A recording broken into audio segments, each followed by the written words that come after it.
This is the person who was seen as an ordinary person.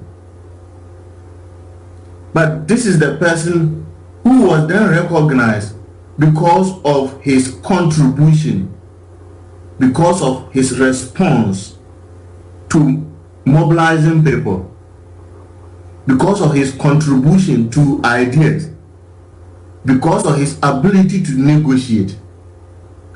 And these things are taught in organization development. Negotiation is a skill that can be well developed to be able to achieve a mission. Mediation is a skill which you can develop. Consultation is a skill which you can develop in organization development. These are tools that are used in organization development. Now, even though he was an illiterate, but he was having the energy, the power in him to be able to influence the leaders to see what he was discovering with the people. He was able to ask the appropriate questions. Don't forget, during discovery, appropriate questions are solicited. And these are all OD intervention tools. Can you give an example of a couple of appropriate questions? Yes. Some of the questions that were discovered is that what we are doing in the community, is it done in any other part of the region? How can the people in Duori dignify our people in terms of death? Is there any better way of dignifying our people? Are there certain rituals that we needed to do in order to be able to patch with the well? So these are the questions that I solicited from my great-grandfathers. Some of them are still alive. They are over 100 years, and I keep on engaging them. So these were the ideas. He saw that what was happening could be changed, but he could not do it because he didn't have the political power in the community. But he had the ideas and he had the skills to be able to buy in people to see what he was seeing and to design interventions that can really change the cultural practices that were inhumane, that were undignified, and that was not allowing the community to be seen. The other issue that you ask is about what changes did I see that shows that he was actually practicing unconsciously some of the OD tools. Adequate consultation. In all the engagement I have done with over 150 people in the community, have always confirmed that this great man consult everybody in the community. This great man will invite people to parties for people to enjoy, and this great man will always listen to what people say. But one thing they told me, which is very conditional, is that the man was such an assertive person that he can never be manipulated. And I thought that was very great words that they associated to this great man. They said, despite all the good things he was doing, mobilizing people, educating people, moving people to see the bigger picture, he still stand by a certain principle that he could not be manipulated and he was not corrupt. Yeah. So, relating this to organizations and communities today, I see a lot of variations, a lot of difficulties associated with why communities are not developing, why organizations are collapsing, because people have not seen the power in people that they work with. Yeah. People have not drawn closer to people to help them rediscover the great strength in organizations that they have. People have not allowed stakeholders in the organization to help them see the opportunities that they should take advantage of. Leaders have not utilized the power of collaboration. Right. So these are critical issues in today's organization development that appreciative leadership now have the principle of recognizing everybody in the organization or in the community, recognizing the power, creative power, and I'm stressing on it, creative power in people in the organization. And People have not. Can you elaborate on that? Creative power? When you recognize people in the organization as key stakeholders to the organization growth, they will unconditionally work, use their skills, they will be resourceful, they will research, and they can create products that you never imagined. For example, I have managed people with the appreciative leadership principle, and I'm sure you know Victor. You know Victor? Yes. I picked this young man when he was a student in 10, and over the last 7 years I have trained him to become a very strong, strategic, and influential person in Ghana.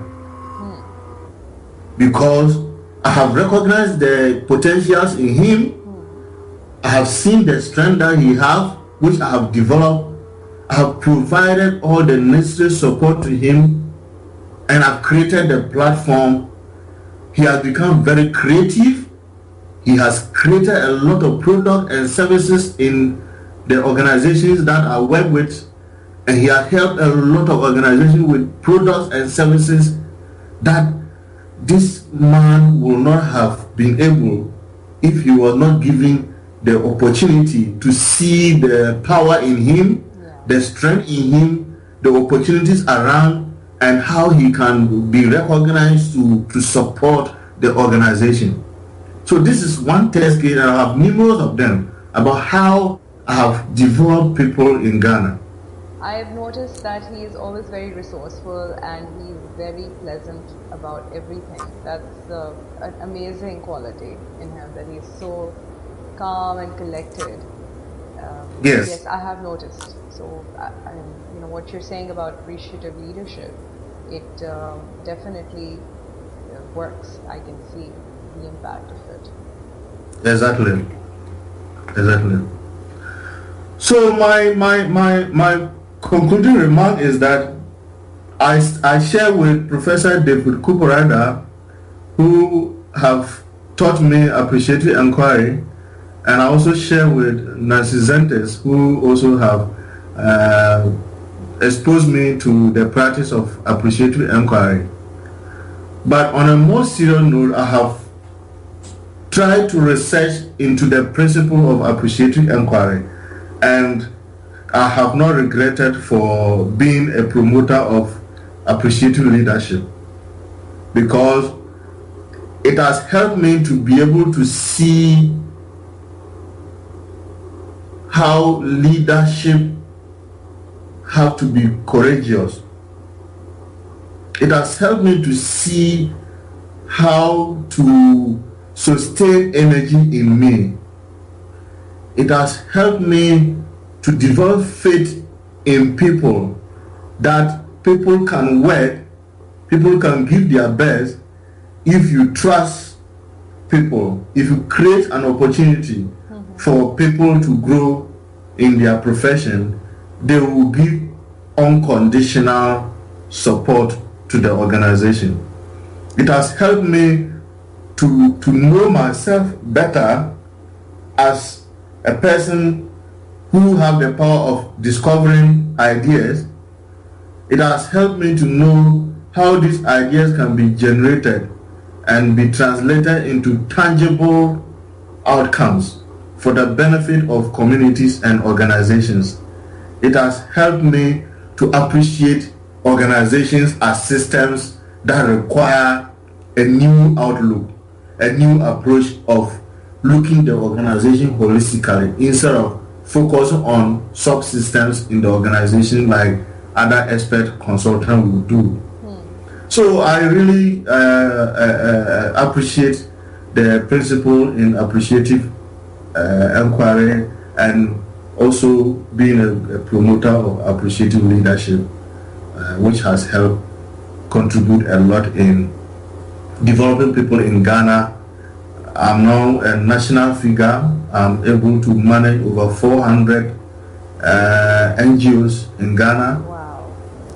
And I'm able to still work in my university, and I'm still managing the MIHOSO International, which is an NGO, and I'm still less stressful because I'm focused, I'm relaxed, I know my energy, and I'm able to regulate my energy without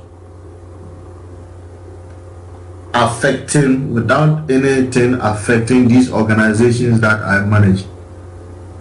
Wow, I think this is a great lesson for leaders today, because we talk about stress and we talk about, how many difficulties leaders are facing in these challenging times. So I think it's worth for leaders to look into appreciative leadership. If they want to conserve their energies and put them towards the achievement of their goals and their vision. Exactly. Can you tell people what are the resources that they can look into post this podcast? What are the books or webinars or whatever they can access to learn more about appreciative leadership? Okay, I want to refer them to the Appreciative Inquiry by David Kukurada. Okay. They can read more about Appreciative Leadership Inquiry by Litwell, and also they can find a Shan book on leadership, which is co-authored by David Bright and Professor Kukurada of the Wright State University, Ohio, and also Case West Reserve University, where Professor Kukurada is also. So they can get materials to read more about that. Great. I have also started writing, as part of my PhD, writing some articles which I may share with you, so we can also transmit it for people to read, to see these examples that I've talked about. Okay. And they can also learn from it. But on a more serious note, I have not only done the research for one time, it has been consistent, and I see that once you apply the appreciations in organizations or in communities, you are going to see tremendous change in people's attitude. That's true. Yeah. Great. So thank you, Gabriel, for this really enlightening interview. And we are going to be putting the resources underneath the podcast information, so people can link to those books and the information that you provided to learn more. And we look forward to having more podcasts with you. Yes. And if anybody wants Gabriel to talk about a certain topic, or us to discuss more in terms of what's out there in the field of OD, we would welcome your input. Can you, if whenever you have a chance, to send us an email at info@instituteod.com, and we'll put that link as well at the bottom of the podcast information page. So thank you once again, Gabriel, and see you soon on the next podcast. Yes, I will be coming for my PhD graduation in September, so see you.